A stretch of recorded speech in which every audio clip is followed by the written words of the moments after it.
took this to imply American lawmakers had dual loyalty to the U.S. and Israel. Now there was a big fight about calling her out. Then came the comparative politics. When it was Steve King saying bigoted things, the Democrats wanted him tossed out, named him in a resolution condemning white supremacy. And the GOP, to their credit, they came late to the game on King, but they did strip him of assignments. However, when it was a Democrat, the Dems got quiet. Some Dems didn't like it, so they drafted this Resolution 183 to condemn anti-Semitism as a middle ground consequence. But no naming of Omar and no loss of assignments.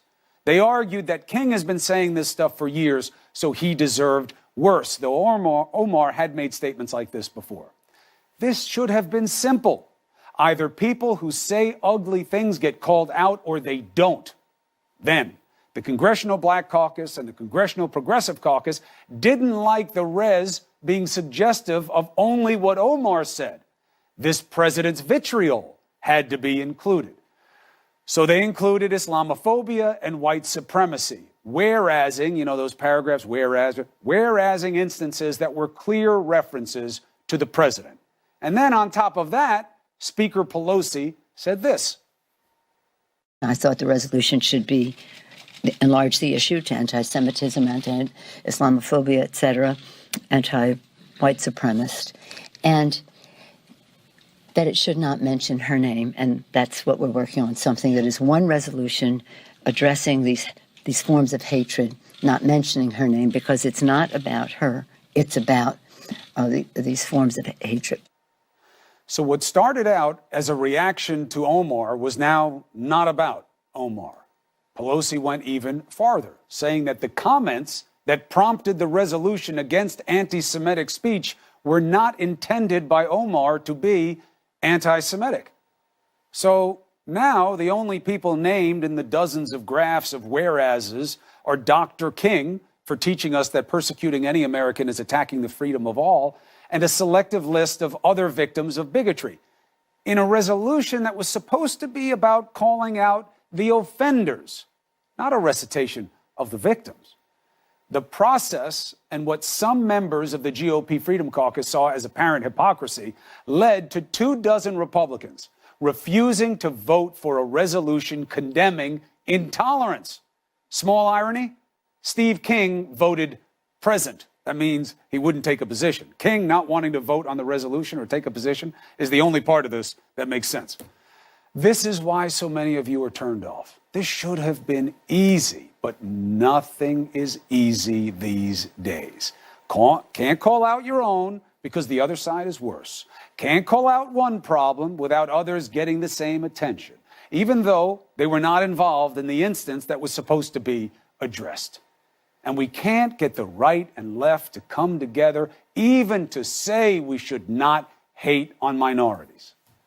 Look, the resolution passed, okay? That's the good news. But if you can't get unanimous consent on not bashing Jews and Muslims and other minorities, what will they ever agree on unanimously? We wonder why you won't get a veto-proof margin of Republicans to oppose a national emergency order that they know is an overreach. Why both sides can't address what they now know is a crisis involving kids on the border. Why people who support the president have endless appetite for his perfidy and lies. Here's the answer. Ugly politics of competing agendas and the avarice for political advantage that puts party before the people. It makes Americans believe Congress doesn't work and that they should not expect anything better from Congress or even a president. This should have been obvious, unanimous. Congress, please do your damn jobs. With that, how about another supersized edition of Primetime? Zoop! I'm Chris Cuomo. Let's go. You know who's having a better than expected night? Paul Manafort. Go figure. The president's former campaign chair, central figure in the Russia probe, got an easy sentence, relatively, by one judge. And no one was expecting that. Now, our judges are seated in Cuomo's court with reaction and projection of what comes next. Democrats, how are they looking heading into 2020? Can the warring factions unite? Are they really warring?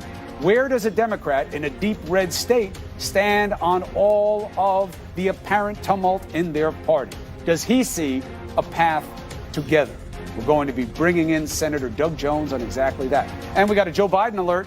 In or not, looks like we're very close. How close? He gave us a number. Let's get after it.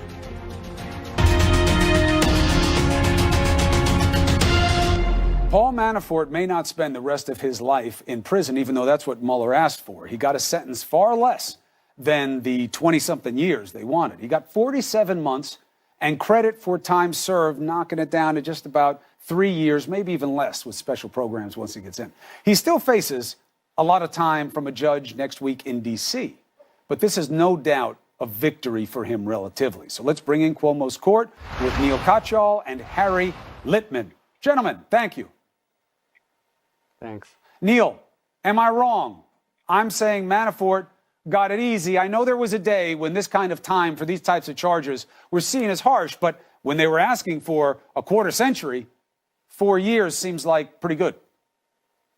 Yeah, I wouldn't describe it as a victory. It does seem, he obviously got a much lower sentence than what Mueller asked. But as you point out, we've got next week before Judge Jackson because Manafort committed so many crimes. He's being tried in 2 places, not 1, and has already agreed that he was guilty of those crimes in D.C. So that's one thing. And then the second, and I think the most important thing, is I wouldn't think this is a victory for Donald Trump by any stretch. I mean, it's remarkable what happened today. A federal judge said Trump's number 1 person, his numero uno, his head of his campaign, is going to jail for 47 months. All right.